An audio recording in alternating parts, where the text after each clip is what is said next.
Ito po ya guys, turuan ko po kayo. Isang pitsil na tubig.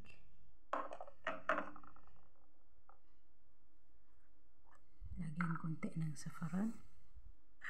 Ito po tsura ng saffron nila dito guys. Kahit 5 saffron guys. Konti. Magkulay lang siya. Ayan po guys, konti lang. Ibuhos mo dito. Ibabad. Tapos, ang kulay nito mag-yellow. So, ito po guys, sobrang effective po. Sobrang benefits. Daming benefits ito sa iyo guys. Mahal dito ito. Kaya nilagyan ko para sa paglinis sa katawan. Yan po. So, ito pong isang pitsil guys. Ito pong isang pitsil guys. Sa alaga ko at sa akin. Every morning din ako pagkatapos ng kain niya. Pagkatapos ng siya kumain, ko dito. Bago. Kunti lang siya.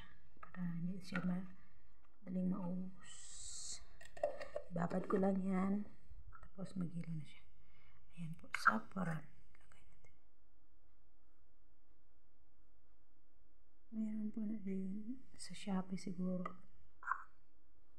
Ayan.